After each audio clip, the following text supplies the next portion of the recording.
Doctor बाबा साहब अम्बेडकर जी के 129वें जन्म दिवस पर आयोजित इस कार्यक्रम में आप सभी का मैं स्वागत करता हूं। भारतीय शिक्षण मंडल ने इस गृहवास काल में अभ्यासपूर्ण विचार ख्यातनाम वक्ताओं के माध्यम से आपके साथ साझा कर रही है। गत कई दिनों से हम लोग ये कार्यक्रम श्रृंखला चला रहे हैं।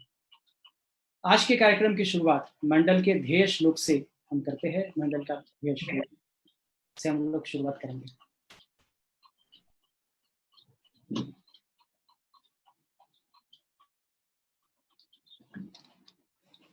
तत्कर्मयन्न बंधाय सावित्र्याया विमुक्तये आयासाया परम कर्म विद्यान्ना शिल्प नैपुण्यम।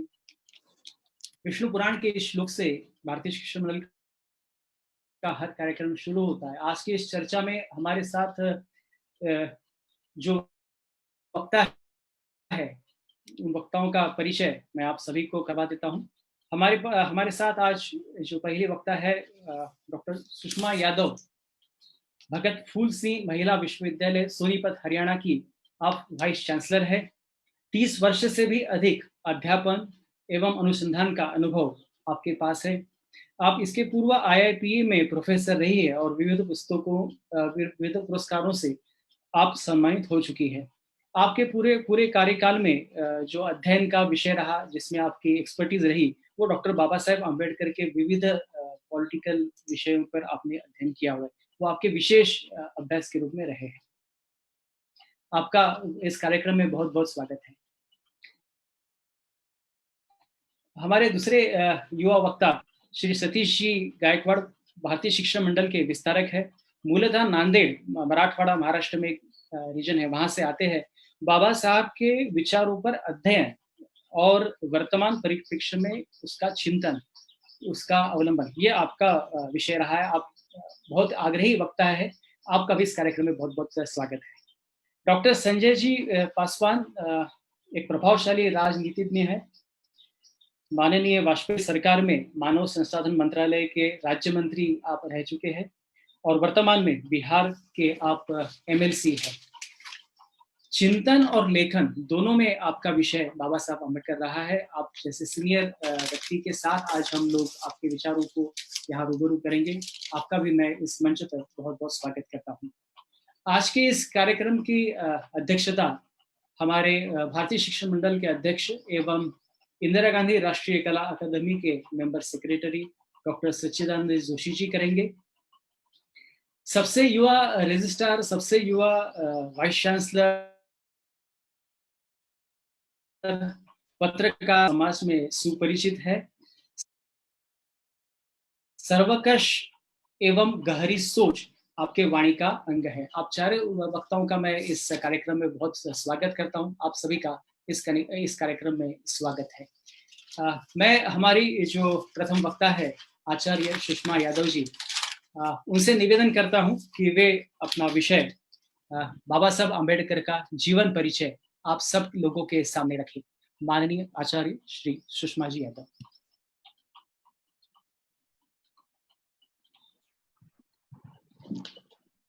धन्यवाद मिलिंद जी।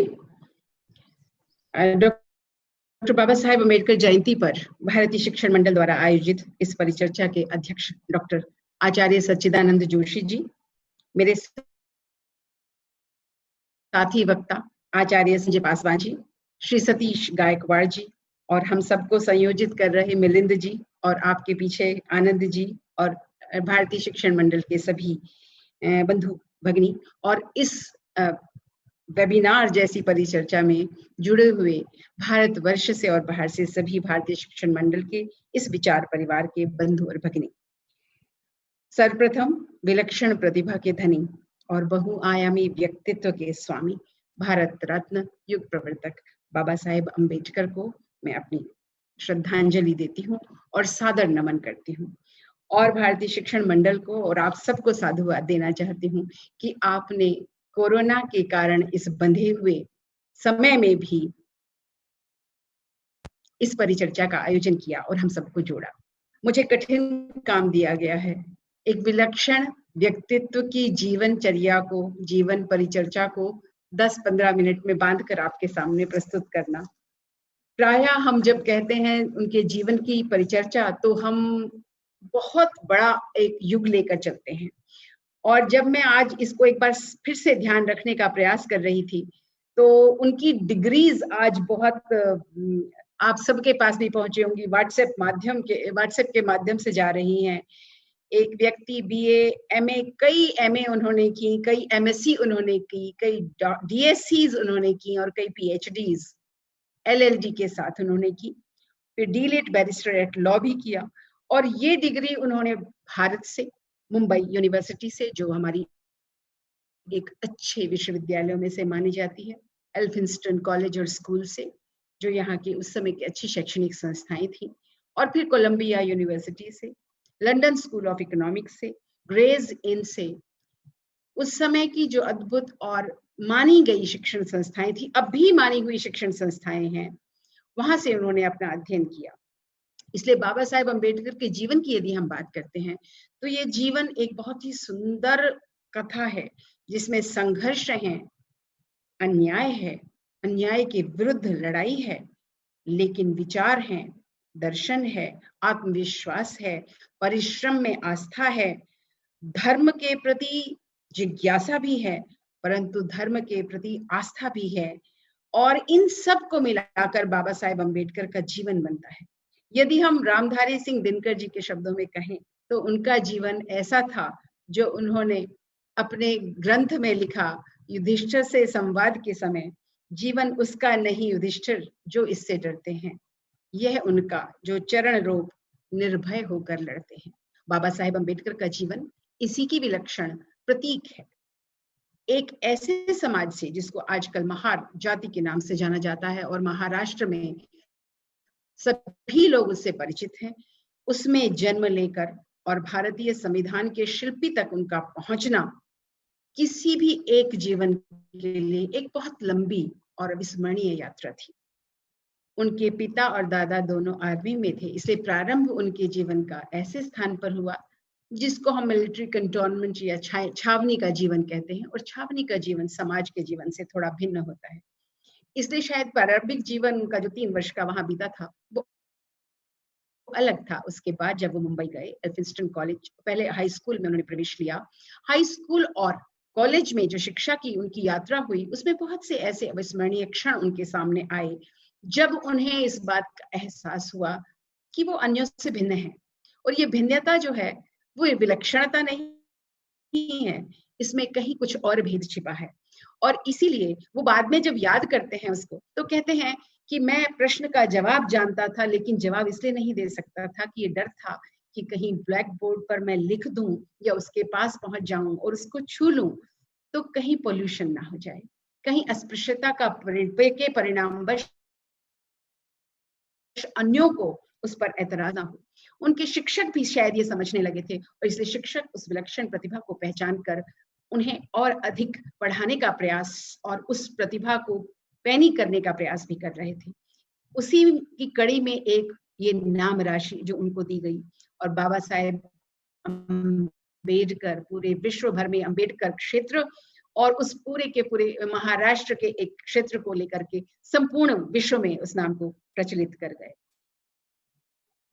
उसके बाद जब वो स्कूल से कॉलेज गए, और कॉलेज में भी लगभग बहुत बार स्कूल के साथ तो ये हुआ ही कि जब जल पीने की समस्या होती थी, अलग बैठने की समस्या होती थी, प्रश्नों पर बात करने की, चर्चा करने की समस्या होती थी, ये सब उनके मस्तिष्क में कहीं ना कहीं छपे। बड़े होकर जब वो कॉलेज से लौटने लगे थे तो एक दृष्टांत उनके जीवन में बार बार आता है, और वो उन्होंने लिखा भी है। वो दृष्टांत है कि जब वो लौट रहे थे सतारा की तरफ, और रास्ते में, क्योंकि नेचुरली बैलगाड़ी से लौट रहे थे तो बाल भी बढ़ गए थे, बाल कटवाना चाहते थे तो नाई नहीं तैयार हुआ इसके लिए, और जब बैलगाड़ी या कोचवान को पता चला तो उसने भी उन्हें नीचे फेंक दिया भाई के साथ। तो उनका अस्पृश्यता से एक संपर्क हुआ। ये उनके जीवन के कुछ ऐसे दृष्टांत थे जिन्होंने उन्हें ये सोचने पर विवश किया कि भारतीय समाज में ऐसा क्यों है।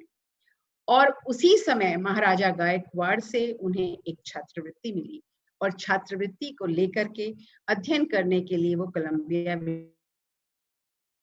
विश्वविद्यालय चले गए। कोलंबिया विश्वविद्यालय में वो पढ़ने गए थे अर्थशास्त्र, जो बहुत वर्षों तक हम लोग नहीं जानते थे। लेकिन अर्थशास्त्र पढ़ने के साथ साथ, क्योंकि उनके मस्तिष्क में वो प्रश्न कूद रहे थे अपनी जाति व्यवस्था के विषय में, सामाजिक व्यवस्था के विषय में, उस समाज में विषम असमानता और भेद के विषय में, तो उन्होंने अपना टर्म पेपर लिखा, what are caste, their mechanism and their working. और इसी को caste in India, exact name was caste in India, the mechanism, genesis and development. ये एंथ्रोपोलॉजी और सोशियोलॉजी का मिक्सचर था, समाजशास्त्र और नृविज्ञान मैं कह सकती हूँ। इसी पेपर को उन्होंने एक सेमिनार, उस समय के सेमिनार में प्रस्तुत किया, जो अलेक्जेंडर गोल्डन वाइजर उस समय के विख्यात एंथ्रोपोलॉजिस्ट थे, उनके सेमिनार में पढ़ा और पूरे विश्व का ध्यान इसकी ओर आकर्षित किया। उसी समय साथ साथ उन्होंने अपनी में 1915 में पूरी की। उसमें इकोनॉमिक्स उनका मेजर था, लेकिन साथ साथ सोशियोलॉजी, हिस्ट्री, एंथ्रोपोलॉजी, फिलोसफी ये उनके माइनर्स थे। और तभी उन्होंने अपना एक और पेपर प्रस्तुत किया, एंशिएंट इंडियन कॉमर्स। 1916 में ये सब साथ साथ वो कर रहे हैं। उन्होंने अपनी दूसरा पेपर या थीसिस लिखी, national dividend in India, A historic analytical study, that was his another MA. और उसके साथ ही उन्होंने फिर एक और थर्ड थीसिस लिखी या तीसरा शोध पत्र लिखा on the problem of Indian rupee. ये उन्होंने लंदन स्कूल ऑफ इकोनॉमिक्स में प्रस्तुत किया और यहाँ उनकी ये थर्ड थीसिस थी और यहीं से उन्होंने अपनी पीएचडी इकोनॉमिक्स में प्राप्त की। आज भी यदि हम देखें तो जिन शैक्षणिक संस्थानों में वो गए और जहां उन्होंने अपना स्थान बनाया, वो सच में अब भी बहुत लोगों के लिए सोच से भी बाहर है और पहुंचने की शक्ति से तो बहुत ही दूर है। परंतु ये सब वो उसके साथ साथ करते रहे। थोड़ा समय था, वो ये जानते थे, इसलिए कोलंबिया यूनिवर्सिटी में आज भी लोग उन्हें याद करते हैं। जो चली आ रही हैं दृष्टांत उनके विषय में, कि वो ये कहते थे, मेरे पास समय बहुत कम है और मुझे अध्ययन बहुत करना है, इसलिए यदि मुझे इस लाइब्रेरी के अंदर ही बंद कर दें तो कुछ अन्यथा नहीं होगा। आप सुबह आकर इसका ताला खोल लें, मैं कॉफी पीकर अपना समय चला लूँ। और इस प्रकार से उन्होंने उन सब ग्रंथों का अध्ययन किया, जिससे वो समझ बनी जो बाद में उन्होंने जो लगभग 50 लघु शोध ग्रंथ या पुस्तकें लिखी हैं।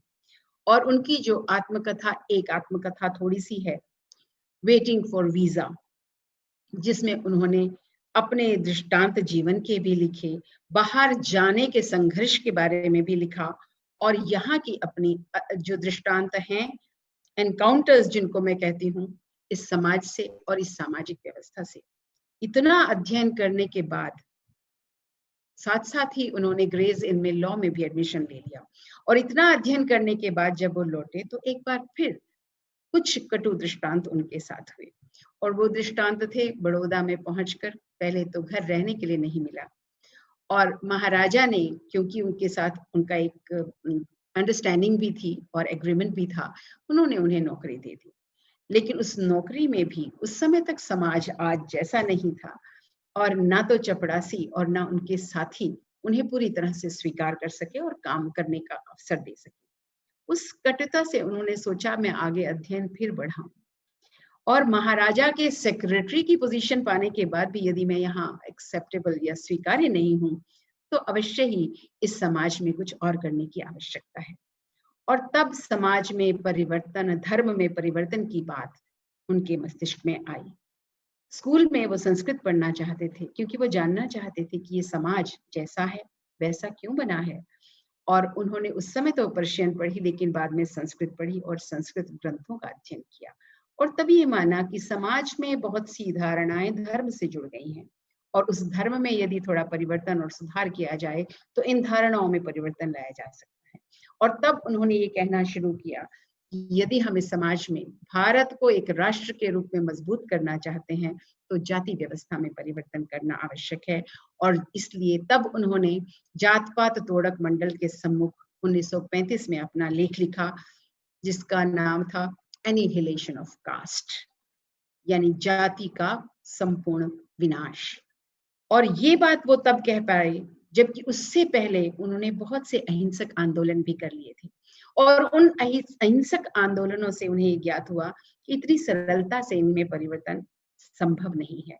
महाद सत्याग्रह, कालाराम टेम्पल, पार्वती टेम्पल, नासिक में और मुंबई में जो उन्होंने आंदोलन किए, उनसे उन्हें ये एहसास हुआ। इसलिए उन्होंने वंचित वर्ग के लिए बहिष्कृत हितकारिणी सभा बनाई और मूक नायक पत्र निकाला, जिससे और बहिष्कृत भारत पत्र निकाला। ये संकेत थे कि वो समझने लगे थे कि हम भारत से बहिष्कृत लोग हैं, वंचित ही मात्र नहीं हैं, और इसलिए इस बहिष्कार को और इस वंचन को समाप्त करना होगा। और इसके साथ ही साथ वो ये भी समझने लगे थे कि इसमें कुछ आमूल परिवर्तन की आवश्यकता है। अतः उसके बाद जो उन्होंने अपना अध्ययन और लेखन किया, एक पीएचडी और प्राप्त की, फिर से जाकर के कोलंबिया यूनिवर्सिटी में, और कोलंबिया यूनिवर्सिटी ने उनके काम को देखते हुए 1952 में उन्हें ऑनरिस कोजा यानी सम्मानित डॉक्टर की उपाधि प्रदान की, और 1953 में उस्मानिया यूनिवर्सिटी ने भी ऐसा ही किया। उस समय जब ये बहुत ही अद्भुत कार्य थे जो उन्होंने किए, परंतु एक तरफ वो अध्ययन कर रहे थे, एक तरफ वो अपने समाज को जगाने का कार्य भी कर रहे थे। उन्होंने अपने समाज को शिक्षा की महत्ता बताई और इसलिए मंत्र दिया, एजुकेट, एजिटेट एंड ऑर्गेनाइज। और इस मंत्र को मैं इस रूप में देखती हूँ, बाबा साहेब अम्बेडकर का आशय भी शायद यही रहा होगा कि आप शिक्षित हों, और शिक्षा के बाद जो मानस में कंपन होता है, एक एजिटेशन होता है, एक संघर्ष और द्वंद्व की भावना आती है, उसको महसूस करें और फिर संगठित होकर इस समाज को और बेहतर और सुंदर बनाने का प्रयास करें। और ये शिक्षा से हो सकता है। इसलिए चाहे साउथ बरो कमेटी हो, चाहे गोलमेज सम्मेलन में वो जब वंचितों का नेतृत्व करने गए, प्रतिनिधित्व करने गए, वहां हो, सभी स्थानों पर उन्होंने इसकी बात की कि किस प्रकार से भारतीय समाज से विषमताओं और असमानताओं को दूर कर एक सम्य समाज, समरसतापूर्ण समाज, ऐसा समाज स्थापित किया जाए जिसमें सभी के लिए स्थान हो और सभी के लिए समान स्थान हो यदि वो समान हैं। ये बात सामाजिक न्याय के उनके सिद्धांत का मूल मंत्र भी थी। और इसी बीच वो ये भी लिखते रहे कि आगे भारत का स्वरूप कैसा होना चाहिए। और इसी बीच फिर से जब गोलमेज सम्मेलन की बात आई और नए भारत की बात आई और उन्होंने सेपरेट इलेक्टोरेट की मांग की, क्योंकि तब तक वो समझने लगे थे कि ये परिवर्तन सरल नहीं है, तो हमें एक सेपरेट इलेक्टोरेट दे दिया जाए। परंतु जब गांधी जी ने भारत के विभाजन का भय उनके सम्मुख रखा और ये भी रखा कि यदि आप सब भारत से बाहर होंगे तो भारत का स्वरूप क्या होगा, बाबा साहेब अम्बेडकर का भारत के प्रति प्रेम, अपनी मातृभूमि के प्रति प्रेम, इस समाज के प्रति प्रेम जगा और उन्होंने पूना पैक्ट को स्वीकार कर लिया। शायद ये उनका आत्मबल था और आत्मिक बल भी था कि वो महात्मा गांधी के सम्मुख खड़े हो सके और उनसे पूछ सके कि हमारा घर कहाँ है, where is our homeland, Gandhi ji. और तब गांधी जी भी ये सोचने पर विवश हुए और उन्होंने कहा कि कांग्रेस को अस्पृश्यता के विरुद्ध संघर्ष करना चाहिए। परंतु अंबेडकर का प्रश्न था और वो एक पुस्तक के रूप में आया, what Congress and Gandhi have done to untouchables. और उन्होंने प्रश्न पूछा था गांधी जी से कि यदि आप सच में अस्पृश्यता दूर करना चाहते हैं तो फिर अस्पृश्यता को भी कांग्रेस की सदस्यता के लिए खादी की तरह एक अनिवार्य शर्त क्यों नहीं बना देते। और ये उनके अध्ययन का ही परिणाम था बाद में कि वो थॉट्स ऑन पाकिस्तान में एक ऐसे संविधान की रूपरेखा दे सके जिसमें अल्पसंख्यक प्रश्न पर एक भिन्न दृष्टि से विचार किया गया था। आर्टिकल 370 की बात जब संविधान में आई थी और वो संविधान तक जिस तरह से पहुंचे थे, ये शायद उनके संविधान की मर्मज्ञता, उस समय तक का अध्ययन और उस अध्ययन की पूरे विश्व में एक साख जो बनी थी, उसके कारण उन्हें संविधान सभा में आमंत्रित किया गया। और संविधान सभा में जब वो पहुंचे थे तो बड़ी विनम्रता के साथ उन्होंने अपना कार्य प्रारंभ किया। और जो उनका बाद का भाषण है जिसमें उन्होंने कहा था, मैं जब यहाँ आया था तो मैं नहीं जानता था मैं यहाँ एक भारत, नए भारत की रूपरेखा बना सकूंगा, प्रस्तुत कर सकूंगा। और सबका जिस प्रकार से उन्होंने धन्यवाद किया था, ये एक नए अम्बेडकर थे, एक अलग अम्बेडकर थे। ये अम्बेडकर विधिवेत्ता और न्याय मर्मज्ञ थे। ये अम्बेडकर संविधान के शिल्पी थे। एक अम्बेडकर वो भी थे जो हिंदू धर्म में परिवर्तन लाना चाहते थे। और उस परिवर्तन को लाते लाते ही जब कहीं कहीं रुष्ट भी हुए और कुछ असंतुष्ट भी हुए, तब उन्होंने कहा कि जन्म मेरे हाथ में नहीं था, मैं हिंदू पैदा हुआ परंतु हिंदू मरूंगा नहीं। बहुत सोच विचार के बाद, बहुत कटुता के बाद शायद वो ये वाक्य कह पाए होंगे। और फिर उन्होंने जब धर्मों की तलाश की तो मैं समझ सकती हूँ वो एक दार्शनिक भी बने और धर्म के तुलनात्मक अध्ययन के मर्मज्ञ भी बने। और धर्मों के अध्ययन के पश्चात वो इस निष्कर्ष पर भी पहुंचे कि धर्म मानव मात्र के लिए आवश्यक है और इसीलिए धर्मनिरपेक्षता या सेक्युलरिज्म जैसी उस समय की दर्शन परंपराओं का विरोध किया और ये भी माना कि धर्म सभी के लिए आवश्यक है क्योंकि वो संस्कृति और विचार का मूल है। और तब एक ऐसे धर्म का उन्होंने चयन किया जो यहीं की भूमि से निकला था, यहीं की विचार परंपरा से निकला था, मानव मात्र के प्रति करुणा पर आधारित था और उस करुणा और शील और विवेक और सम्यक प्रकृति के कारण उन्होंने बौद्ध धर्म का चयन किया और बौद्ध धर्म के अनुयायी हुए। हमारे समय में इस वर्तमान युग में बहुत कम ऐसा देखने को मिला हो कि किसी ने धर्म परिवर्तन किया और एक पूरा युग उनके साथ उस धर्म में चल पड़ा हो। बौद्ध धर्म का भारत में उन्होंने पुनर्स्थापना की और नव बुद्धवाद या नव बौद्धों का भी प्रारंभ किया। वहां भी डॉक्टर अंबेडकर का जो तर्कपूर्ण चरित्र था वो बना रहा और इसीलिए बुद्ध ने जो कहा था उस पर भी उन्होंने विचार किया। और अप दीपो भव, व्यक्ति को अपना दीप स्वयं बनने का अधिकार है और होना चाहिए, इस आधार पर बौद्ध धर्म को स्वीकार किया। मैं इस थोड़े से समय में, क्योंकि ये समय बहुत कम है, इतना कहना चाहती हूँ कि वह एक बहुत कर्मठ कर्मनिष्ठ योगी और चिंतक दोनों थे। कर्मयोगी इसलिए कि कटुताएं आई, संघर्ष आए, वो टूटे, झंझावात आए, परंतु निराश नहीं हुए, अवसादित नहीं हुए और नहीं उन्होंने अपने वर्ग को अवसादित किया। बहुत समय ऐसा आया जब शायद हिंदू समाज के साथ भी उनके वाद विवाद हुए, प्रतिद्वंदिता हुई, परंतु भारत के प्रति उनका प्रेम कम नहीं हुआ और एक राष्ट्र के रूप में भारत किस प्रकार सशक्त बनकर उभरे ये पूरे संविधान की भाषा बताती है। और इसीलिए आर्टिकल 370 पर उन्होंने कहा था, एक देश दो प्रधान दो संविधान नहीं चल सकते। और अब वो सत्य हो गया है। कितनी दूरदर्शिता उन्होंने उस संविधान में दिखाई थी और साथ ही एक ऐसा संविधान हमारे सामने प्रस्तुत किया जो अब तक सही चल रहा है, नम्य है। और उनकी विनम्रता भी देखिए, उन्होंने कहा हम ये नहीं सोचेंगे कि हम ही समझदार या बुद्धिमान हैं, आने वाली पीढ़ियां हमसे कहीं अधिक बुद्धिमान होंगी और इस संविधान को वो एक बेहतर रूप देंगी। उन्होंने ये भी कहा कि संविधान अच्छा या बुरा नहीं होता, हमने आपको एक अच्छा प्रस्ताव दिया है, परंतु इसे चलाने वाले लोग इस संविधान का स्वरूप निर्धारित करेंगे। और अंत में जो डॉक्टर अंबेडकर का जीवन हमें दिखाता है, वो ये दिखाता है कि किस प्रकार से आप कहीं भी जन्मे हो, यदि आप ठान लेते हैं तो आपके लिए कुछ भी असंभव नहीं है। और यदि वह विश्वास और अटूट श्रम के साथ जुड़ा हुआ है और उस अटूट श्रम में सच में एक आशावादिता भी है, एक सकारात्मकता भी है, तो अवश्य ही आप उस ध्येय को प्राप्त कर सकेंगे। संविधान का स्वरूप ऐसा बना कि बाद में संविधान के सभी विश्लेषक, जिनमें ग्रैनविले ऑस्टिन एक बहुत प्रमुख हैं, उन्होंने भारतीय संविधान को सामाजिक दस्तावेज कहा। और इसमें भी यदि आप संविधान सभा के वाद विवाद पढ़ें तो बाबा साहेब अम्बेडकर केवल संविधान को सुरक्षित करते रहे और सभी के कहे हुए वाक्यों को सहेज कर उसको रूप प्रदान करते रहे।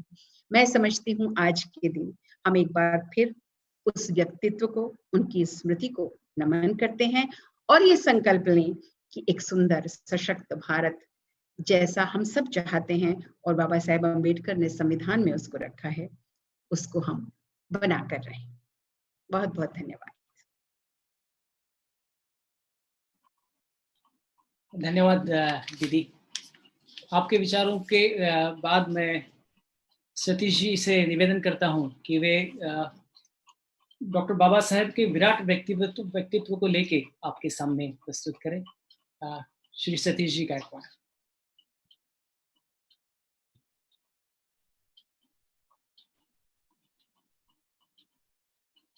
प्रथम डॉक्टर बाबा साहब अम्बेडकर जी के चरणों में मेरा नमन। भारतीय शिक्षण मंडल के वरिष्ठ अधिकारीगण, कार्यकर्ता बंधु भगिनियों, आपको सादर प्रणाम। हमारा दुर्भाग्य ये नहीं रहा कि हमारे देश पर किसने शासन चलाया था, परंतु हमारा दुर्भाग्य ये रहा कि हमारे देश के कुछ गिने चुने गद्दार नेताओं ने हमारे समाज को जाति जाति में बांटकर हमारे समाज को फोड़ने का, उनको उलट दिशा में ले जाने का कार्य किया। हमारे देश के महापुरुषों को जाति जाति में बात कर उनको एक ही वर्ग तक सीमित रखने का काम किया। ऐसा ही डॉक्टर बाबा साहब अम्बेडकर जी के बारे में हुआ। डॉक्टर बाबा साहब अम्बेडकर जी के बारे में हम सुनते आते हैं, पढ़ते आते हैं। वो उन दुष्ट विचारधारा के लोगों ने बाबा साहब अम्बेडकर जी को एक ही वर्ग तक मात्र सीमित रखकर उनको ब्राह्मण विरोधी, संस्कृत भाषा विरोधी, धर्म विरोधी के रूप में प्रकट करने का प्रयास किया गया। परंतु बाबा साहब अम्बेडकर जी मेरी आत्मकथा इस किताब में कहते हैं, जब मैं पाठशाला में था, मेरे शिक्षक एक ब्राह्मण थे। उनका मेरे प्रति काफी स्नेह था। मेरा दोपहर के भोजन में जाने आने में समय ना व्यर्थ हो, इसलिए वो मैं अपने भोजन में से आधा भोजन मुझे देते थे। मुझे कहते समय अभिमान महसूस होता है कि उस आधी रोटी में ही बहुत बड़ा प्रेम था, स्नेह था। और उन्होंने मुझे कहा कि अंबावड़ेकर सरनेम तुम्हारा ठीक नहीं, उसकी जगह अम्बेडकर सरनेम लगाओ। ऐसा उन्होंने कैटलॉग बुक में नोट भी किया। आगे चलकर जब मैं विलायत के राउंड टेबल कॉन्फ्रेंस के लिए निकला, उनका मुझे प्यार भरा पत्र भी मिला था। अब ये बातें वो दुष्ट विचारधारा वाले लोग जो समाज को थोड़े थोड़ा करके खोखला करने का प्रयास करे, ये बात वो बताने का प्रयास नहीं करते। थोड़ी बहुत क्या अंग्रेजी बोल ली, हेलो हाय, ये दो शब्द ही बोल लिए मात्र, तो उनको लगता है कि हम अंग्रेजी में पारंगत हो गए, हमें तो अंग्रेजी आना हो गई। और अंग्रेजी के तलवे चाटने वाले लोग संस्कृत जैसे महान भाषा को, सनातनी भाषा को पिछड़ी हुई भाषा, दुरागामी भाषा, हीन भाषा, ऐसे ना जाने क्या क्या बोलकर लांछन लगाते। परंतु बाबा साहब अम्बेडकर जी कहते हैं, मुझे संस्कृत भाषा का अत्यंत अभिमान है। संस्कृत भाषा में अच्छे तरह से पढ़ लिख सकूं, ऐसी मेरी आज भी जिज्ञासा है। उसमें पारंगत हो सकूं, ऐसा मुझे लगता है। हाँ, मैंने पर्शियन भाषा का वाङ्मय का ठीक तरह से अध्ययन किया है। उसमें मुझे 100 में से 90 या 95 मार्क मिलते थे। परंतु मुझे यहाँ ये कबूल करना पड़ेगा कि संस्कृत भाषा वाङ्मय के सामने पर्शियन वाङ्मय कुछ भी नहीं है, बिल्कुल फीका है। क्योंकि संस्कृत वाङ्मय में काव्य निर्मित है, काव्य है, महाभारत रामायण जैसे काव्य है। संस्कृत भाषा में तर्क है, तत्व ज्ञान है, गणित है, शास्त्र है, वह सब कुछ है जो आधुनिक शिक्षा के लिए आवश्यक है। बाबा साहब अम्बेडकर जी कहते हैं, एक घर से यदि व्यक्ति पढ़ लिख कर बड़ा हो जाए तो वह घर प्रगत होता है, और एक घर से मिलकर समाज, परिवार से गांव, गांव से राष्ट्र प्रगत होता है। और ऐसे प्रगत राष्ट्र के लिए हमें आधुनिक शिक्षा में संस्कृत होना आवश्यक है। अभी जहां तक हम देखते आते हैं, आप भी देखते ही हैं कि ये दुष्ट विचार वाले लोग ब्राह्मण समाज को लेकर हर बार जब बाबा साहब का विषय आता है तो ब्राह्मण समाज को लेकर बात करते रहते हैं। क्या ये वो जानते हैं कि बाबा साहब अम्बेडकर जी जब बाबा ब्राह्मण समाज गांव छोड़कर शहर की ओर जाने लगा था, तब बाबा साहब अम्बेडकर जी ने उस समय उनको आह्वान किया, अरे ब्राह्मण समाज यदि गांव छोड़कर शहर जाने लगा तो इस गांव के समाज का क्या होगा। गांव के समाज को दिशा देने का काम केवल ब्राह्मण समाज करता है, क्योंकि बाबा ब्राह्मण यानी त्याग, ब्राह्मण यानी शिक्षा, ब्राह्मण यानी सही तरीके से जीवन जीने का तरीका है। यदि यही समाज अगर गांव छोड़कर शहर जाने लगा तो इस समाज का क्या होगा, उनको दिशा कौन दिखाएगा। यही बात जब आती है औरंगाबाद के महाविद्यालय में, मिलिंद महाविद्यालय में प्रोफेसर ठकार जी जब बाबा साहब जी के पास नौकरी के लिए गए, तो बाबा शंकर जी ने उनसे पूछा, आपका नाम बताइए और कहाँ से। प्रोफेसर ठकार जी ने कहा, मैं प्रोफेसर ठकार एक ब्राह्मण हूँ, राष्ट्रीय स्वयंसेवक संघ का स्वयंसेवक भी हूँ। कुछ बातें चलने के बाद बाबा शंकर जी उठकर कहने लगे, प्रोफेसर ठकार जी, आपको क्या लगा कि आप ब्राह्मण है, संघ से जुड़े हुए, इसलिए मैं आपको नौकरी नहीं दूंगा। ये बात गलत है। मेरे बारे में जो गलतफहमियां फैलाई जा रही है या मुझे एक वर्ग को लेकर विरोधी के रूप में प्रकट किया जा रहा है, वो बिल्कुल गलत है। मैं मैं मैं हिंदू के कुछ मुद्दों को लेकर उनका विरोध करता हूँ, वो ठीक है, परंतु मैं तुम्हारा ये कबूल करता हूँ कि मेरे मातृभूमि के लिए मेरी जान सदैव निचार रहेगी। अब बाबा साहब अम्बेडकर आज वर्तमान में देखा जाए तो बाबा साहब अम्बेडकर जी के नाम पर या बाबा साहब अम्बेडकर जी के नाम के आड़ पर रोहिंग्या, सीए, एनआरसी के विरोध कर सड़कों पर उतर कर चिल्लाने वाले लोग अगर बाबा साहब अम्बेडकर का नाम लेते हैं तो वास्तविकता में सोचने वाली बात है। अगर बाबा साहब अम्बेडकर इस समय जीवित होते तो क्या वो इस बात को मानते, या हमारे, मैं तो कहता हूँ बाबा साहब अम्बेडकर में जूते से हमारा जितना चाहे मन है उतना मारने का, मारते हमें। अब यही लोग फेसबुक के माध्यम से हो, सोशल मीडिया के माध्यम से हो, प्रत्यक्ष रूप से हो, अन्य किसी तरह से हो, अलग-अलग उटपटांग प्रश्न पूछते रहते हैं, ये कैसे हुआ, वो कैसे हुआ, ये कैसे रहा, वो कैसे रहा। मेरे मित्र ने मुझसे ऐसे प्रश्न पूछ दिया, उस दिन की बात है। ऐसे उसने मुझे एक प्रश्न पूछा, तब मैंने उससे कहा कि भाई मुझे बता, तेरे से 2 गुना ताकतवर आदमी यदि तुझे मारने के लिए आए तो तू क्या करेगा? उसने कहा, भाई वो 2 गुना ताकतवर है, मैं बचने का प्रयास करूँगा। ठीक है। तो ये आदमी अगर बाबा साहब अम्बेडकर जी के बारे में एक भी अपशब्द बोले, तब तू क्या करेगा? तब उसने कहा, भले ही भाई मेरे से वो 4 गुना ताकतवर क्यों ना हो, पर मैं उससे 2-3 थप्पड़ मारे बिना चुप नहीं बैठूँगा। मैंने कहा ठीक है, यदि तुमसे 4 गुना ताकतवर आदमी भी बाबा साहब अम्बेडकर जी के बारे में अब एक भी अपशब्द बोले, तो तुम उसे 2-3 थप्पड़ मारे बिना नहीं बैठोगे। तो ये गद्दार नेताओं की बातों में कैसे आ जाते हो, जो बाबा साहब अम्बेडकर जी को पल-पल हर घड़ी उनका अपमान करते आए। उदाहरण के लिए जब बाबा साहब अम्बेडकर गोलमेज की परिषद खत्म कर भारत आए थे, तब उन्होंने पत्रकारों से कहा, या उन्होंने कहा कि आज नेहरू से कांग्रेस के बड़े-बड़े नेता मुझे देशद्रोही गद्दार कहते हैं। मुझे इस बात से कोई फ़र्क नहीं पड़ता, क्योंकि मुझे विश्वास है भारत की आने वाली पीढ़ी जब भी राउंड टेबल का इतिहास पढ़ेगी, मुझ पर फ़ख्र करेगी, मेरे कार्य को सराहेगी और कांग्रेस का धिक्कार करेगी। मित्रों, आज देख रहे हैं हम कि पूरा देश के युवा कांग्रेस का धिक्कार कर रहे हैं, कांग्रेस की फोड़ो वाली नीति का बहिष्कार कर रही है। यही नहीं, 370 जब कलम संसद में लागू हो रहा था, तब बाबा साहब अम्बेडकर जी संसद में उपस्थित नहीं थे। पत्रकारों ने पूछा, डॉक्टर बाबा साहब अम्बेडकर जी, जब ये कलम 370 संसद में लागू हो रहा था, तब आप उपस्थित नहीं थे, क्या कारण था? बाबा साहब अम्बेडकर जी ने कहा कि मुझे प्रथम तो उन्होंने यही कहा कि मेरा स्वास्थ्य ठीक नहीं था, पर बाद में बाबा साहब अम्बेडकर जी ने यही बताया कि मुझे नेहरू ने आने से मना कर दिया। तो मेरे मित्र से कहा, अब देख, ऐसे बाबा साहब अम्बेडकर का अपमान करने वाले, बाबा साहब अम्बेडकर का विरोध करने वाले, ना जाने क्या-क्या बोलकर उनका अपमान करने वाले लोगों के विचारों में, उनके बातों में कैसे बह जाते हो? अरे पढ़े लिखे हो, आँखें खोल कर देखो और सोच समझ कर बातें किया करो। मेरे मित्र ने बड़े विनम्रता से अपनी गलती मान भी ली। ये लोग, इन्हीं लोगों को लगता है, इस 2 लोगों को हम जो करें वो सही है, वो आदमी गलत है। हम जो ही करें वो राष्ट्रीय हित के लिए, वो फलाना आदमी गलत है। अब इनके लिए मुझे एक ही बात सही लगती है, भले ही पति मर जाए, परंतु मेरी सौतन विधवा होनी चाहिए। ऐसा वो उन लोगों का विचार है।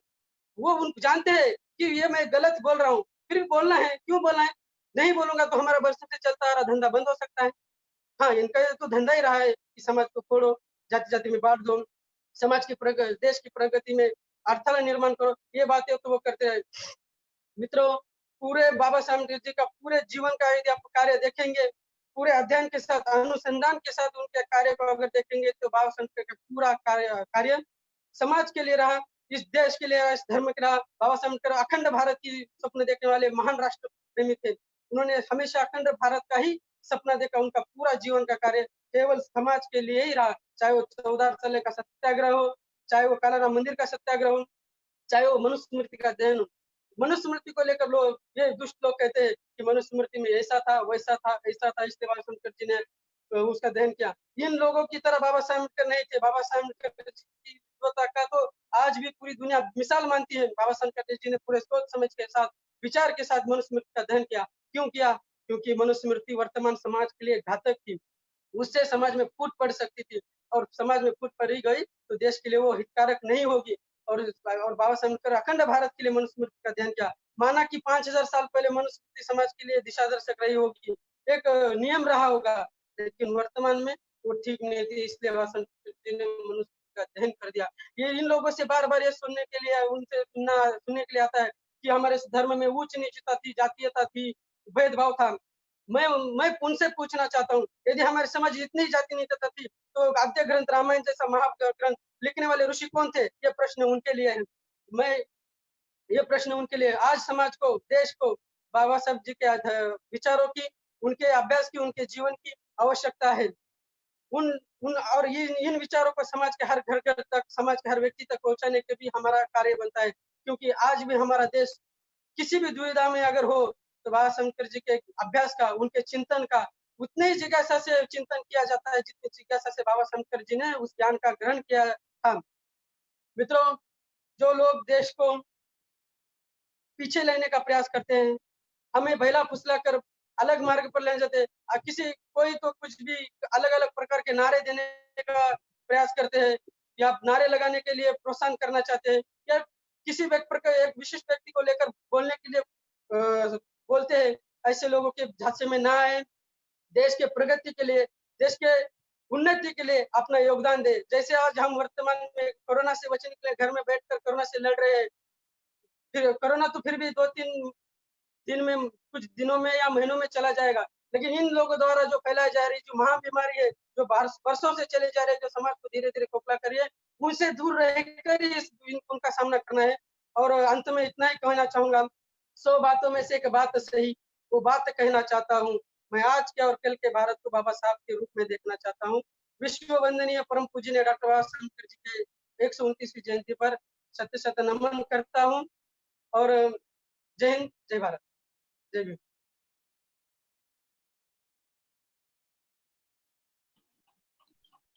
बहुत बहुत धन्यवाद। अभी अगली कड़ी में पटना से आने वाले हमारे डॉक्टर संजय पासवान जी को मैं निमंत्रण देता हूँ इस मंच पे आने का और अपने विचार साझा करने का। डॉक्टर संजय पासवान जी। सब लोग डॉक्टर अम्बेडकर जी की 119वीं जन्मतिथि पर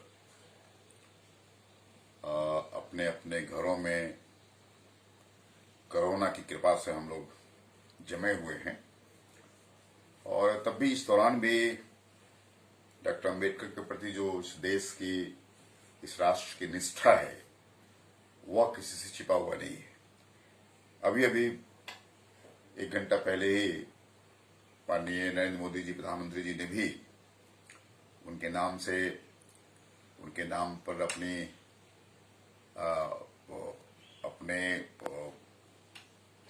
अपनी ओर से पुष्पांजलि अर्पित करते हुए, उनको याद करते हुए उन्होंने देश के नाम संदेश दिया है, जो अपने आप में बहुत महत्वपूर्ण है। और मित्रों, हम सब लोग डॉक्टर अम्बेडकर को जब भी हम पढ़ते हैं, देखते हैं, समझते हैं, तो हमें तो ये लगता है कि डॉक्टर अम्बेडकर हर बार एक नए स्वरूप में दिखाई पड़ते हैं। एक नया स्वरूप उनका, एक नया चेहरा उनका, एक नया चित्रांकन कहे या नया उनका विश्लेषण कहें, वो हर समय दिखाई पड़ता है। हम सब लोग जब स्टूडेंट थे तब हम लोग को लगता था कि अम्बेडकर एक बड़े लिबरेटर, बड़े इमेंसिपेटर के रूप में थे। जब थोड़ा और बड़े हुए हम सब लोग, तो लगा कि अम्बेडकर ने बड़ा एम्पावरिंग पावर था उनमें। एक बड़ी कम्युनिटी को उन्होंने एम्पावर किया, बहुत कुछ दिया उन्होंने। अब लगता है कि अम्बेडकर एक बड़े इंटीग्रेशनिस्ट थे। जितना इंटीग्रेशन का भाव, जो एकात्मता का भाव उनमें था, बड़ा दुर्लभ है लोगों में मिलना। और जो उनकी पूरी जीवन यात्रा है, जो उनकी पूरी जर्नी है उनके जीवन का, तो आप देखेंगे उनकी जर्नी में लगता है कभी वो कि बड़े अच्छे सोशलिस्ट हैं, बड़े अच्छे पॉलिटिकल साइंटिस्ट हैं, फिर लगता है कि बड़े अच्छे इकोनॉमिस्ट हैं, फिर लगता है बड़े अच्छे एजुकेशनिस्ट हैं, फिर लगता है कि साहब वो बड़े अच्छे साइकोलॉजिस्ट हैं। लेकिन ये सब देखने के बाद लगता है कि उनका जो एक कुल मिला के जो इंटीग्रेटेड कहें, या एक पूरा एक समन्वित, समेकित उनका व्यक्तित्व कहें, तो वह जो मुझे दिखाई पड़ता है कि he was a great humanist. वह एक बड़े मानवतावादी थे। वह कोई कम्युनिस्ट नहीं, वह कोई कैपिटलिस्ट नहीं, वह कोई सोशलिस्ट नहीं, बल्कि हम सब, वह कोई नेशनलिस्ट नहीं, बल्कि वह कुल मिला करके एक बड़े ह्यूमनिस्ट थे। आज जिस रंग से हम देख रहे हैं कि कोरोना की मार ने हमें कोरोना की तरफ देखने के लिए बाध्य कर दिया है, और कोरोना का नाम जब भी आता है तो गौतम बुद्धा, महात्मा बुद्धा का नाम आता है। और गौतम बुद्धा ने जो एक संप्रदाय प्रतिपादित किया, जो एक धारा, विचारधारा प्रतिपादित किया, जिसमें उन्होंने करुणा को टॉप प्रायोरिटी में रखा। कि करुणा कहें, कंपैशन कहें, कंपैशन पीटी नहीं है, ये दया नहीं है, ये उससे बड़ी चीज है। तो करुणा का मतलब सिंपैथी नहीं बल्कि एम्पैथी है, उससे बड़ी चीज है ये। मतलब सहानुभूति नहीं, समानुभूति होना। तो एक इस कोरोना के प्रकोप के का चलते जो कोरोना का चारों ओर एक चर्चा बना हुआ है, लोग, हम सब लोग को लग रहा है कि साहब ये जिंदगी, ये दुनिया को एक छोटे से बैक्टीरिया वायरस ने कितना परेशान कर रखा है। तो इस समय करुणा की आवश्यकता है। मुझे लगता है कि डॉक्टर अम्बेडकर की जो यात्रा शुरू होती है, तो मैंने उनको एक ढंग से एक टाइटल दिया है कि इस वर्ष को मैंने डेडिकेट किया है, बल्कि कि एक उनका जो एक यूं कह ले कि एम एन रॉय के साथ वो बड़े करीबी थे वो, और एम एन रॉय के साथ उनको रहने का मौका मिला था इंग्लैंड में, और साथ साथ एम एन रॉय के साथ वह जो एक गवर्नर जनरल का जो काउंसिल था, जो वायसराय का जो एग्जीक्यूटिव काउंसिल था, उसमें दोनों मेंबर साथ में थे। वह मतलब इंडिया से दो ही लोग थे, डॉक्टर अम्बेडकर थे और एम एन रॉय हुआ करते थे, जो उस समय के इस देश के बड़े मूर्धन्य लोगों में बड़ा इस बात का ये कहे कि साहब बहुत तो आक्रोश था उनके मन में कि ये दोनों को क्यों मानते हैं इंग्लैंड के लोग। तो मतलब ये कि चूंकि इन दोनों की अपनी एक पढ़ाई लिखाई में इनकी बुद्धिमत्ता का, इनका इंटेलेक्चुअल जो स्तर था इतना ऊंचा था कि क्राउन को या इंग्लैंड के राजा को या उस समय के इंग्लैंड के प्रधानमंत्री को शूट करता था कि इनसे राय लेना इंडिया के बारे में। तो इन दोनों को इन्होंने रखा था, उन लोगों ने अपने काउंसिल में रखा था, एग्जीक्यूटिव काउंसिल में रखा था। तो मुझे लगता है कि जो बाद में एम एन रॉय जी ने जो एक बनाया कि रेडिकल ह्यूमनिज्म का जो उनका कॉन्सेप्ट था, चूंकि वह भी उनकी भी अपनी यात्रा बहुत ढंग से हुई थी, वह भी एक रेडिकल लेफ्टिस्ट से शुरू करके वो आए थे, तो रेडिकल ह्यूमनिज्म पे आए थे वह। तो कुल मिला के लेफ्टिस्टों से उनका भी मोहभंग हुआ था, और लेफ्टिस्टों से मोहभंग डॉक्टर अम्बेडकर का भी हुआ था, बल्कि यूं कहें तो कभी उनका ताल्लुकात बहुत कम पड़ा लेफ्टिस्ट के हिसाब से उनका। इसलिए मैं मानता हूं कि डॉक्टर अम्बेडकर की यात्रा है वह एक रेडिकल ह्यूमनिज्म से लेकर के इंटीग्रल ह्यूमनिज्म तक आकर के थमता है। जितना लंबा जीवन उनको मिलना चाहिए था उतना मिला नहीं, वह केवल 64-65 साल जीवित रहे, मगर उतने ही उस अपने संक्षिप्त जीवन काल में ही जो कुछ दिया उन्होंने, जो एक संविधानवेत्ता के रूप में, लीगल एक्सपर्ट के रूप में, इकोनॉमिस्ट के रूप में जो कुछ भी दिया, मतलब दुनिया आज उनको याद करती है। एक जो दुनिया का जो कृतज्ञता है दुनिया के इंटेलेक्चुअल वर्ल्ड का, वो उनके प्रति तो है ही, लेकिन हम सब देखते हैं उनको अगर, तो ये जो ह्यूमनिस्ट का स्वरूप है कि न तो लेफ्टिस्ट न कम्युनिस्ट, एक ह्यूमनिस्ट थे, वह बहुत बड़े ह्यूमनिस्ट थे, ये देखा हम लोगों ने। तो इस रूप में एक मानवतावादी के रूप में सामने आना एक बड़ी बात है। जैसे आप देख लें कि उनका जब उन्होंने अपने एक पॉलिटिकल इंटरवेंशन शुरू किया है इस देश में, तो बनाते हैं कि इंडिपेंडेंट लेबर पार्टी उन्होंने बनाया, तो एक लेबर पार्टी शुरुआत किया। फिर 5 वर्षों के बाद उन्होंने बनाया है डिप्रेस क्लास लीग, जो डिप्रेस कास्ट का एक कहे कि फेडरेशन बनाया उन्होंने, उसका नाम दिया डिप्रेस क्लास लीग करके उन्होंने। फिर आप देखें कि और 10 साल के बाद से उन्होंने बनाया रिपब्लिकन पार्टी। तो इन शब्दों से आप देखेंगे और करेंगे कि इनका जो एक है कि इंडिपेंडेंट लेबर से अपने को जोड़ा उन्होंने, कि लेबर वर्किंग क्लास जो है वो हमारा वर्ग है, या इस देश का एक इंपॉर्टेंट वर्ग है जिसकी बात करनी चाहिए राज चलाने वालों के साथ में। फिर उन्होंने कहा नहीं, डिप्रेस चाहे जो कोई भी हो, वो चाहे वर्किंग क्लास हो या वर्किंग कास्ट हो या जो भी डिप्रेस कास्ट क्लास जो कोई भी हो, उसकी चिंता करनी चाहिए। फिर आप देखते हैं कि रिपब्लिकनिज्म पे आते हैं, वो मतलब गणवाद पे आते हैं, गणराज्य पे आते हैं, गणतंत्र की जो परिभाषा उस पे आते हैं। तो कुल मिलाकर उनकी यात्रा जो है वो यात्रा यू देख ले कि यात्रा व्यष्टि से समष्टि की ओर है। तो यह जो व्यष्टि से समष्टि की ओर है, या यूं कहे कि साहब व्यक्ति से सृष्टि की ओर है, तो यह जो एक पूरी यात्रा है, पूरी ट्रेजेक्टरी है, अपने आप में कैसे मानवतावाद का एक उत्कृष्टता हो, पूर्णता हो, कैसे प्राप्त किया जाए, तो यह उस तरफ इंगित करता है। इसलिए उन्होंने कहा भी है कि जो मानव का परम लक्ष्य क्या होना चाहिए।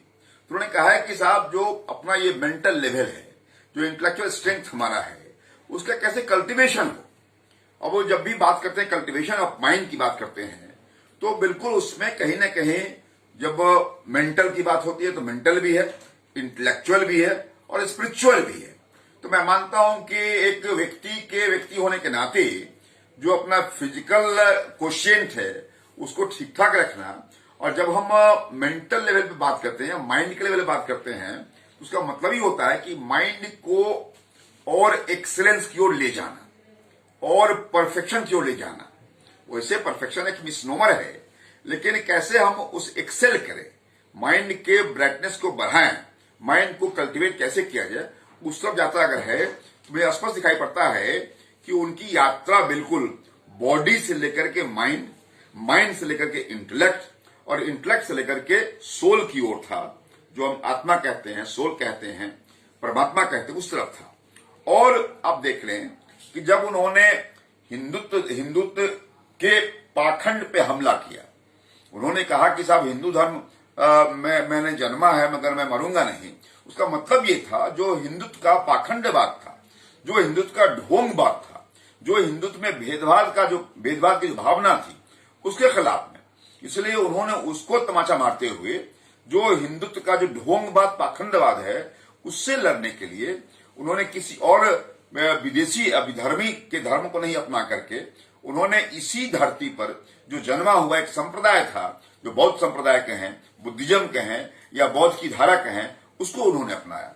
इसलिए हम मानते हैं कि उनका जो बिल्कुल ये था, ये यात्रा ही उनकी है। जब शरीर से यात्रा शुरू करते हैं तो आत्मा त्याग खत्म करते हैं, क्योंकि आत्मा की यात्रा के बारे में जो कुछ भी कंपैशन है, कंपैशन मैं यूं कह लें हम सब लोग कि कंपैशन की बात जब भी होती है अगर है तो वह कंपैशन बात बिल्कुल स्पिरिचुअल बातें होती है, वह एक स्पिरिट की बात है, वह सोल की बात है, जिसके तरफ उन्होंने इंगित किया और अपने अंतिम काल में जिस रंग से भिक्षु का स्वरूप लेते हैं। हालांकि उनका जीवन बहुत दिन तक रहा नहीं बौद्धिज्म के सिद्धांतों को अपनाने के बाद से, मगर हम ये कह सकते हैं कि उन्होंने जो एक बिल्कुल जीवन लिया एक भिक्षुक का, जो जीवन लिया उन्होंने एक सन्यासी का, तो वही जो अपने हिंदू धर्म में जो मान्यताएं हैं कि जब शुरू होता है ब्रह्मचर्य से लेकर के, ब्रह्मचर्य है, गृहस्थ है, वानप्रस्थ है और संन्यास आश्रम है, तो उस सन्यासी की तरफ बढ़ते दिखाई पड़ते हैं। इसलिए हम मानते हैं कि निश्चित तौर से उनकी जो ट्रेनिंग हुई होगी या जो उनका शुरुआत हुआ एक रेडिकल ह्यूमनिज्म से हुआ कि साहब कैसे बदलाव होगा, कुछ क्रांतिकारी बदलाव करेंगे हम सब लोग, और उससे आकर के इंटीग्रल ह्यूमनिज्म पे आते हैं। तो शुरुआत उन्होंने किया है ऑफकोर्स रिवॉल्यूशन से, लेकिन रिवॉल्यूशन से शुरुआत किया है उन्होंने, जो उनका अंतकाल में आते हैं तो इवोल्यूशन पे आते हैं। वो कैसे इवॉल्व करेगा, तो इवॉल्व करने में क्या होता है कि स्वतः स्फूर्त होता है, कैसे यात्रा शरीर से मन की ओर, मन से उस बुद्धि की ओर और उस बुद्धि से आत्मा की ओर। तो हम मानते हैं कि इस मामले में निश्चित तौर से डॉक्टर अम्बेडकर परम मानवतावादी थे, परम हिंदूवादी थे, परम सनातनवादी थे। इसीलिए हम मानते हैं कि जो कुछ डॉक्टर अम्बेडकर ने का इस तरफ जो पहलू है, जो ह्यूमनिस्टिक उनका अप्रोच रहा है, उस पर शोधार्थी विद्यार्थी ध्यान दें और उनकी इस मानवतावाद को समझने का प्रयास करें, तो निश्चित तौर से एक नई बात निकल के आएगी। मैं अपना ये वर्ष जो हूं इसमें डेडिकेट करने वाला हूं, जो उनका ह्यूमनिस्ट अप्रोच रहा है उसको कैसे आगे बढ़ाया जाए, और उस ढंग से हम सब लोग उनकी उन अनुभूतियों को, उन अनुभवों को हम सब लोग जांचते हुए आंकते हुए आगे लेके चलेंगे, और किस रंग से उन्होंने इस देश के लिए एक राष्ट्रनिष्ठ व्यक्तित्व होकर के जो कुछ उन्होंने किया, जो एक आचार संहिता संविधान के रूप में दिया, उसको स्वीकारते हुए हम सब लोग उन पे और शोध करें, उस शोध से इस देश को और बोध हो ताकि ये देश और आगे बढ़ सके। ये प्रयास सदैव चलता रहेगा। मैं आयोजक बंधुओं को बधाई देता हूं कि इस टफ टाइम में भी उन्होंने अम्बेडकर जी पे जो एक श्रृंखला चलाया है, जो ये टेक्नो कहें या टेक्निकल कहें या ऑनलाइन जो एक सेमिनार कहें, वेबिनार कहें, जो उन्होंने संपादित किया है, जो संचालित किया है, उसके लिए बहुत बहुत उनका आभार है, बहुत उनका धन्यवाद है।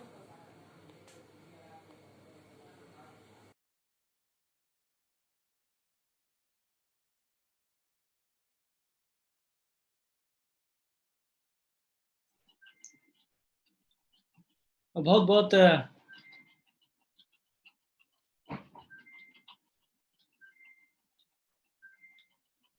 बहुत बहुत धन्यवाद डॉक्टर संजय जी। इस कड़ी को हम आखिरी के स्टेज पे लाते हैं। माननीय अध्यक्ष जी को निवेदन है कि वे कृपया अपना अध्यक्षीय उद्बोधन शुरू करें। सच्चिदानंद जी जोशी।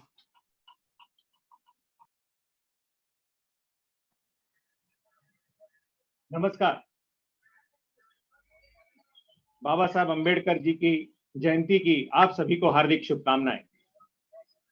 अभी हमने आदरणीय डॉक्टर संजय पासवान जी का प्रेरक उद्बोधन सुना, आदरणीय डॉक्टर सुषमा यादव जी का प्रेरक उद्बोधन सुना, और हमारे युवा कार्यकर्ता सतीश गायकवाड़ का बहुत प्रभावी और ऊर्जावान उद्बोधन भी सुना। और हम सब जानते हैं कि बाबा साहब अम्बेडकर जी के जीवन को जिस तरह से हम सब देखते हैं या देखना चाहते हैं, वो सब हमारे लिए कितना प्रेरणादायी है।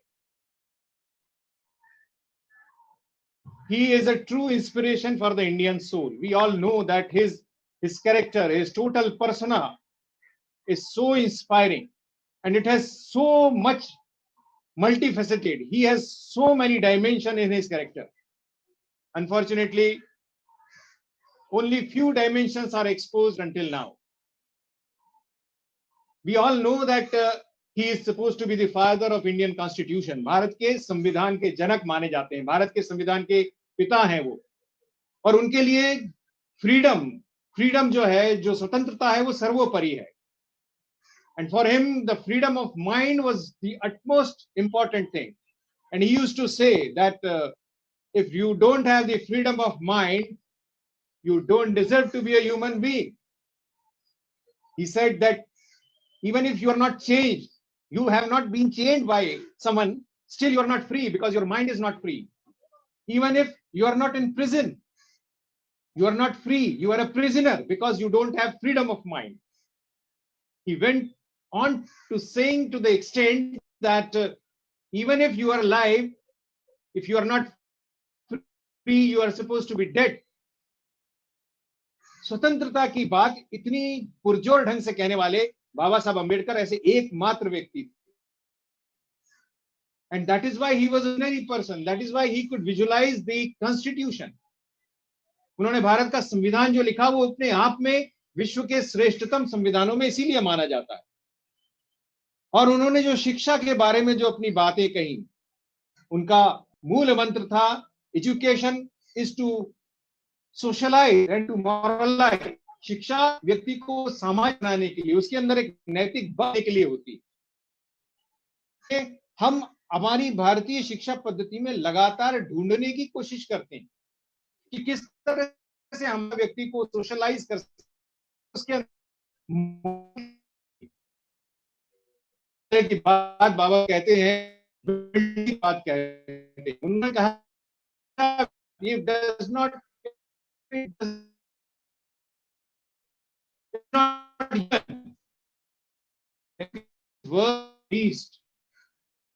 शिक्षित व्यक्ति किसी काम का नहीं है अगर उसके अंदर चरित्र नहीं है, अगर उसके अंदर मानवता के सद्गुण नहीं है. इस तरह की बात कहने वाले बाबा साहब अम्बेडकर का जो विजन था, जो दृष्टांत था, वो बहुत बड़ा, बहुत विशाल था. जिस तरह से उन्होंने शिक्षा के परिदृश्य को देखा, जिस तरह से उन्होंने शिक्षा के पूरी सिलेबस, पाठ्यचर्या, इसके बारे में जब बात की, उन्होंने बहुत ज्यादा प्रैक्टिकल, बहुत ज्यादा व्यवहारिक दृष्टि से बात की. बहुत आदर्श नहीं. He was real practical and pragmatic person. He was not too much idealistic. बहुत ज्यादा आदर्श अपनी बातों में नहीं रखते थे, पर बहुत प्रैक्टिकल बातें, बहुत समाज के लिए बहुत जरूरी, बहुत आवश्यक बातें बाबा साहब अम्बेडकर अपने कथन में अक्सर कहा करते थे. उन्होंने कहा, आई like the religion that liberates, that brings equality, that brings fraternity. और ये कितनी बड़ी बात है. अभी इस कार्यक्रम की शुरुआत में विश्वजीत पेंडसे जी ने जब हमारा ध्येय वाक्य ध्येय श्लोक पढ़ा, तो वो क्या है, यत् कर्म यण बंधा है सा विद्या या विमुक्ता है. लिबरेशन की बात कहते हैं. और बाबा साहब ने भी कहा कि I like the religion which liberates, which brings equality, fraternity. इन सब की बात वो कहते थे. और आज के दिन में जब हम देखते हैं कि जब सारे धर्म और सारी बातें सब एक तरफ रह गई इस वर्तमान वैश्विक आपदा के सामने, तो कौन सा धर्म हमारे सामने आकर खड़ा होता है? वही मानवता का धर्म, जो सबको जोड़ने की बात कहे, जो सबको एक साथ बांधने की बात कहे, उसी धर्म की बात कह रहे थे. और यही बाबा साहब अम्बेडकर अपने जीवन में लगातार कहते रहे, बार बार कहते रहे. उन्होंने एक और बहुत महत्वपूर्ण बात कही, और उन्होंने कहा कि जो व्यक्ति के लिए जो सिविलाइजेशन है, ये व्यक्ति के अपने जीवन में कहीं ना कहीं खड़े होने का, समाज में कहीं ना कहीं उतरने का, ये एक पूर्ण प्रकटीकरण होना चाहिए, मैनिफेस्टेशन होना चाहिए. और उस तरह की सिविलाइज सोसाइटी की बात बाबा साहब अम्बेडकर बार बार कहते थे, लगातार कहते थे.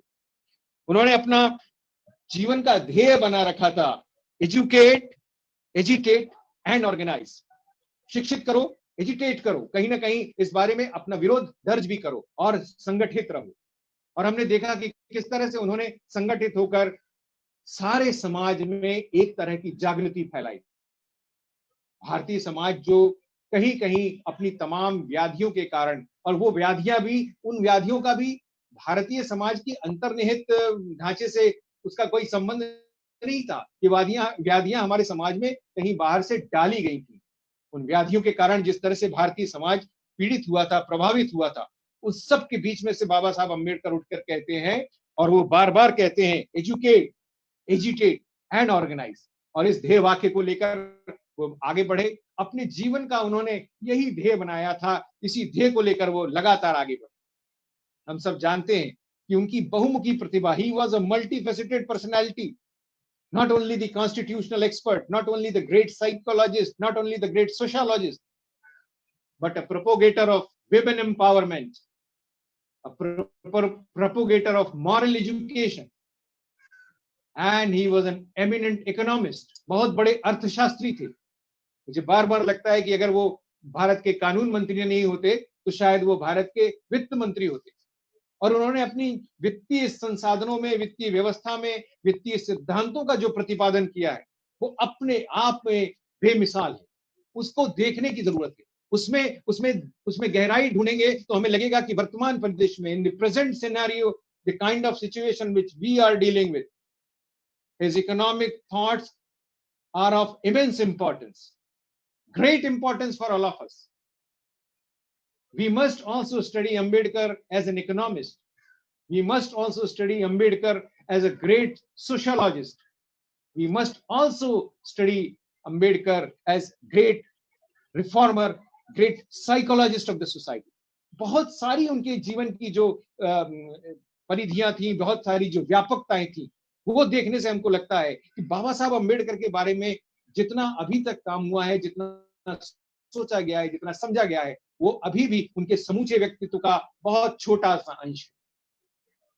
आगे आने वाले समय में भी बाबा साहब अम्बेडकर की कई व्याख्याएं होंगी।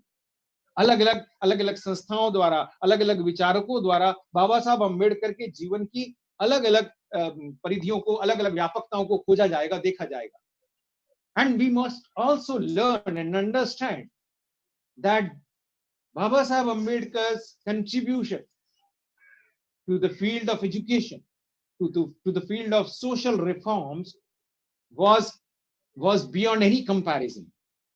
उन्होंने जिस तरह से शिक्षा को देखा, और हम जानते हैं कि किस तरह की परिस्थिति से वो उठकर आए थे, किस तरह की विषम परिस्थितियों से उन्होंने उठकर अपने पूरे चरित्र का, अपने व्यक्तित्व का निर्माण किया था।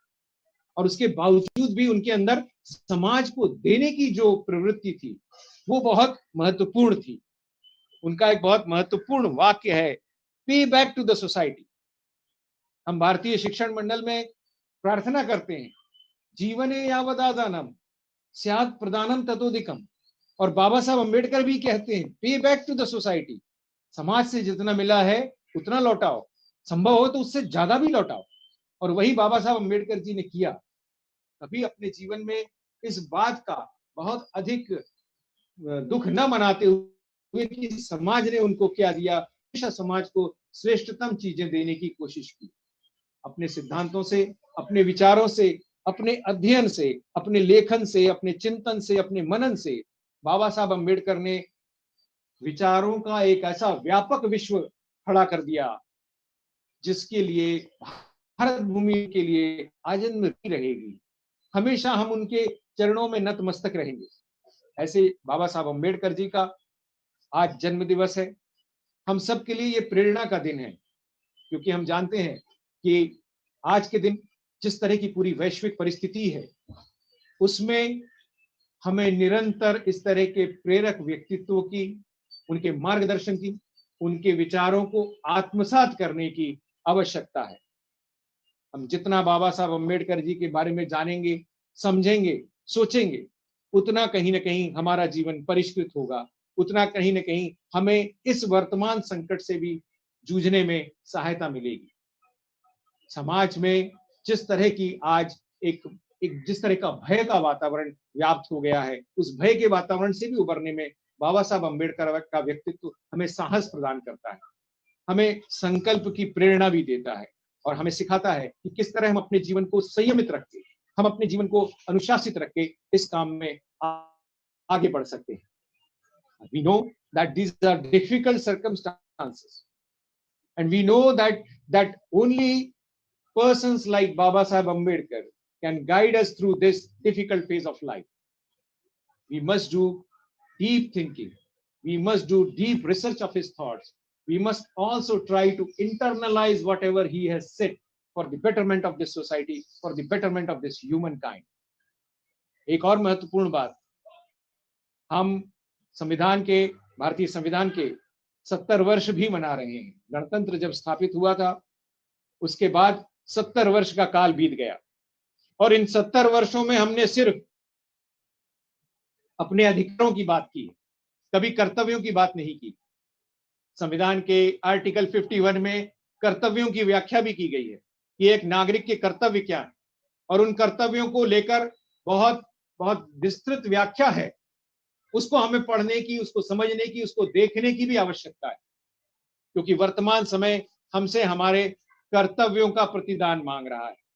किस तरह हम हमारे कर्तव्यों को ठीक तरह से निभा सकते हैं, इस संबंध में वर्तमान समय हमसे अपनी आहुति मांग रहा है. हमें वो आहुति देना है, और हमें वो आहुति पूरी निष्ठा से देना है. आज माननीय प्रधानमंत्री जी ने हमसे 7 संकल्प दोहराने की बात की है. वो 7 संकल्प हम किस तरह से पूरा कर सकते हैं, उसे देखने और समझने की आवश्यकता है. यदि हम वो संकल्प देखेंगे और समझेंगे तो निश्चित तौर पर इस वैश्विक आपदा से भी हम पार पा सकते हैं, विजयी हो सकते हैं. और विजयी होंगे भारत के वासी तो वे पूरे विश्व में एक अनुपम उदाहरण प्रस्तुत करेंगे. हमें इस बात को ध्यान रखना चाहिए, क्योंकि आज समूचा विश्व भारत की ओर देख रहा है, और हमें समूचे विश्व को कहीं भी निराश नहीं करना है. बाबा साहब अम्बेडकर के जीवन को लेकर आज हम सब संकल्प करें कि हम उनके बताए हुए मार्गों पर चलेंगे. We must pledge that we will follow his principles, we will follow his teachings, and we will also make India win in these difficult circumstances. हम इस कठिन समय में भारत को विजयी बनाने का प्रयास करेंगे. आप सभी को बहुत बहुत शुभकामनाएं. बहुत बहुत धन्यवाद सच्चिदानंद जी. आज इस डिजिटल प्लेटफॉर्म पे जुड़े हुए हमारे चारों वक्ताओं का मैं धन्यवाद देता हूं. सुषमा ताई जी हमारी सोनीपत से जुड़ी हुई थी. संजय जी पासवान जो थे हमारे पटना से जुड़े हुए थे. सतीश जी हमारा मुंबई से जुड़ा हुआ था, और सच्चिदानंद जी हमारे दिल्ली से जुड़े हुए थे. इस कार्यक्रम का जो आखिरी पहलू है, उस पहलू की तरफ मैं आता हूँ. भारतीय शिक्षण मंडल की प्रार्थना जो है, उस प्रार्थना को मैं कहता हूँ. उसके बाद में शांति मंत्र होगा और इस कार्यक्रम की समाप्ति होगी. जीवने यावदादानं स्यात् प्रदानं ततोऽधिकम् इत्येषा प्रार्थनास्माकं भगवन् परिपूर्यताम्. सर्वे भवन्तु सुखिनः, सर्वे सन्तु निरामया, सर्वे भद्राणि पश्यन्तु, मा कश्चित् दुःखभाग् भवेत्. ओम शांति शांति शांति.